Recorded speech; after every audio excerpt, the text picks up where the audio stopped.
Enough is enough. Just because your son is a doctor, you think you can leech off him? That's not going to happen. Anna, my son's wife, glares at us and starts clinging to my son, Jack. I can't stand the idea of your parents taking the money you earned from me, Jack. Please cut ties with your parents. Even Jack seemed taken aback by her boldness. Cut ties? We don't have to go that far. But Anna didn't back down. Baby, why won't you listen to me? Are your parents more important to you than me? Seeing Anna's exaggerated, tearful display, Jack panics. No, it's not like that. I'll listen to anything you say, Anna. Soothing Anna, Jack turns to us, laughing awkwardly. Sorry, Mom. So, like Anna said, I'm gonna cut ties with you now. Seems like Jack is totally manipulated by Anna. My last hope was to ask Jack, is this what you really want, Jack? Are you sure? Of course. As Jack nods affirmatively, Anna smirks triumphantly. There's no way Jack would choose leeches like you. As a parting gift, though, make sure to give us a nice wedding gift, okay? At her words, I made up my mind. I would not let her have her way. My name is Julie. I work as a nurse in a small hospital. I met my husband Eugene at the hospital. Eugene, who wasn't very healthy, was admitted to my hospital for checkups.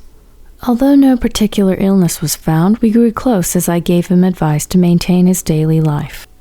After his discharge, we started dating and eventually got married. 2 years after our marriage, I became pregnant. Eugene was overjoyed. He respected my desire to continue working after having our child and was eager to help with child rearing. My parents also loved their grandchild. With the support of Eugene and my parents, I was able to balance my nursing job and raising our son, Jack. Our family of 3 led a peaceful life. When Jack was in his junior year of high school, he made a big decision. Mom, Dad, I've decided to go to med school. I want to become a doctor.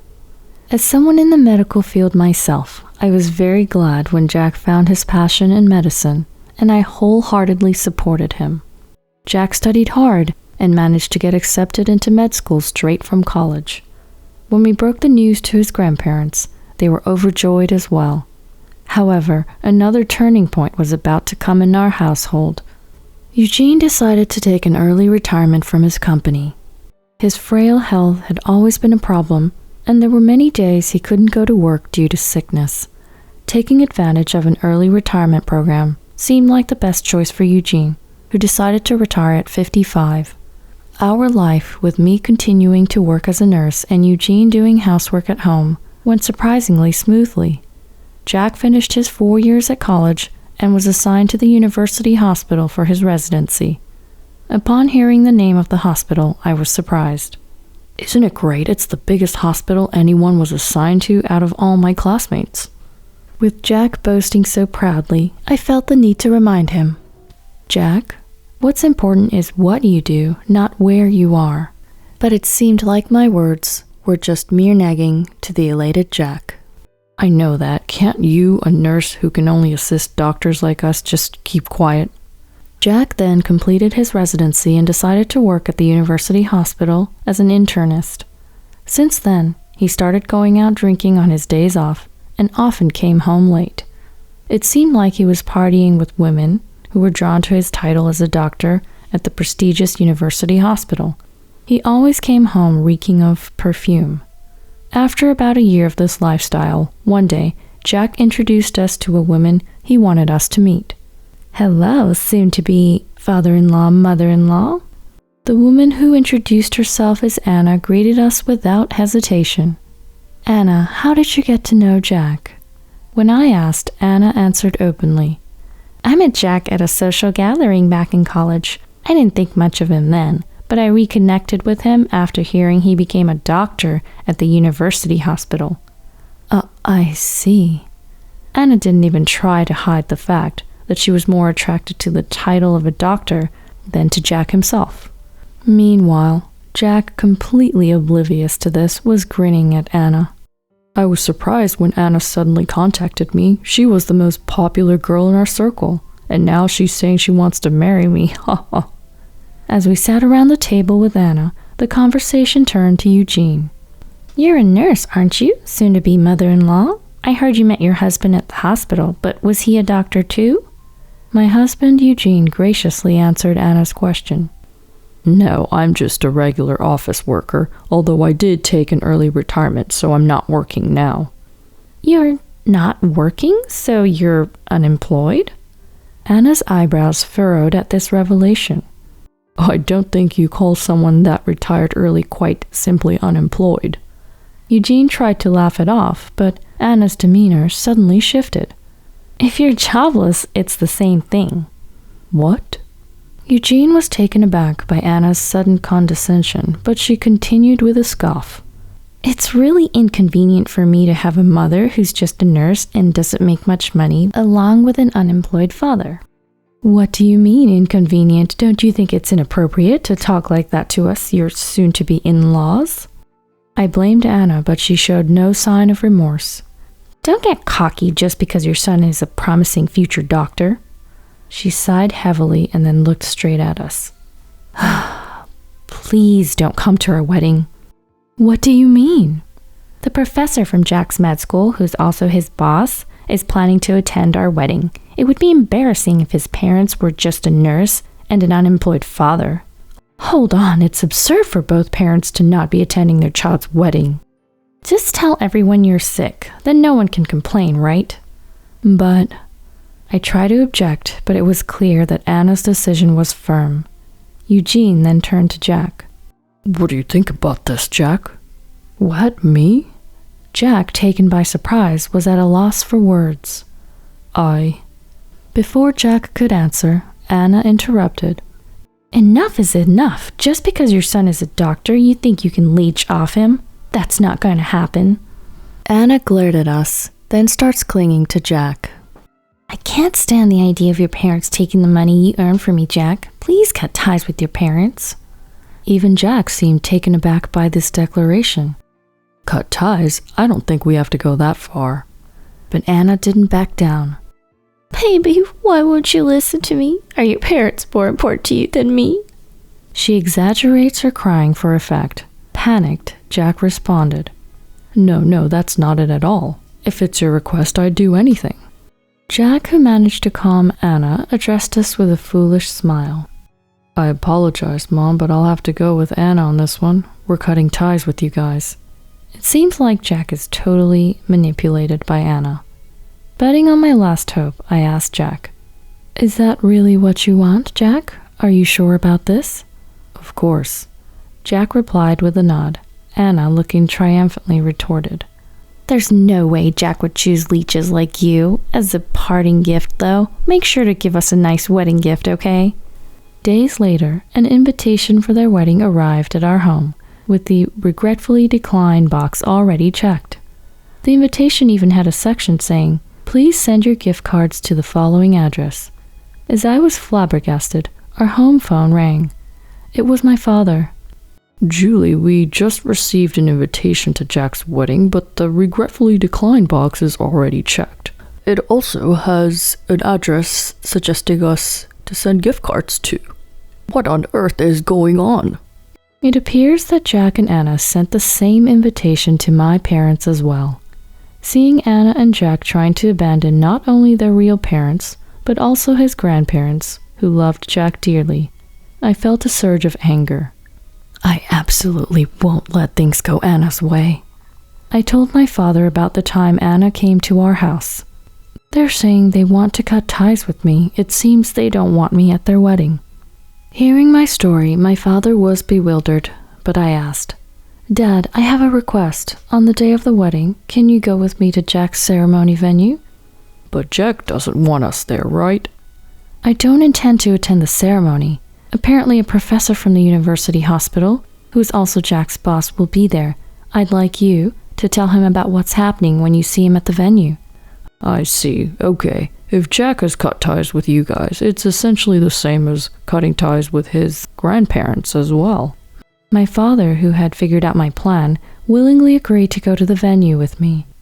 In addition to that, I did my best to verify Anna's reputation before the wedding day. The day of the wedding arrived. When my father and I arrived at the venue, Anna and Jack were surrounded by their invited colleagues who were all doctors. I heard your parents are unwell. What a shame, it's your wedding. Well, it is what it is, Jack answered with an awkward smile. A professor approached Jack, also posing the same question. Why isn't your grandfather here? Surely he wasn't left out of the invite list, right? Thank you for your concern about my grandfather. I haven't seen him in years, so it's no big deal. He might even be getting a bit forgetful by now. Unaware of the professor's puzzled expression, Jack remained nonchalant. My father, who had been watching from the sidelines next to me, could no longer contain his frustration and walked over to Jack and his group from behind a pillar. Who did you say is forgetful?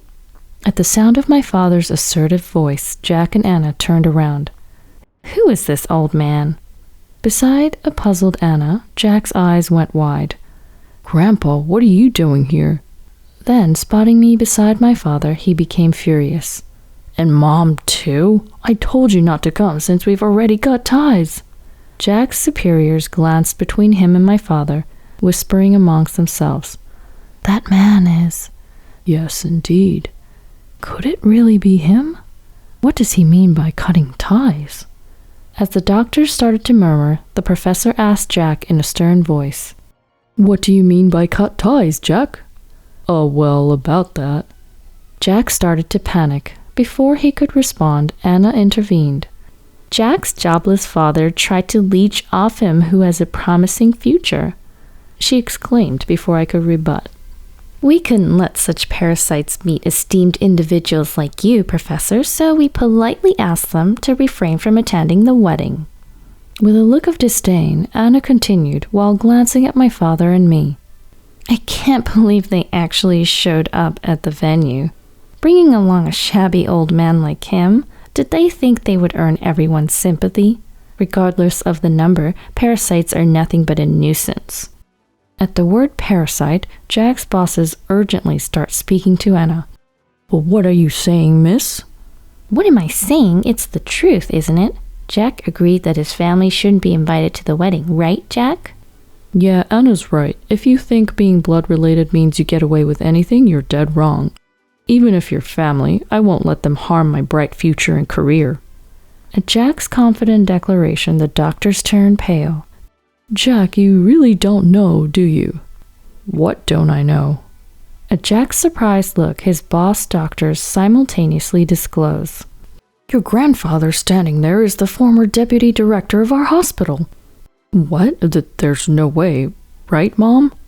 Jack, looking worried, turns to me. I tell him the truth. It's true. Dad was the deputy director of your university hospital. No way, you never mentioned it. Jack looks intently at my father, and my father tells him, I was asked to keep it from you by Julie because we didn't want to put unnecessary pressure on you. Pressure? I explained to Jack. When I became a nurse, my father was already a respected doctor in the hospital. Being the daughter of such a capable man was pressure to me. I didn't want you to feel the same. So you kept it from us? The professor turns to Jack with a stern look. Your grandfather is my mentor. Calling my dear mentor a parasite is extremely offensive. And the fact that you don't even appreciate your parents and family, who've supported you this far, I'm disappointed in you.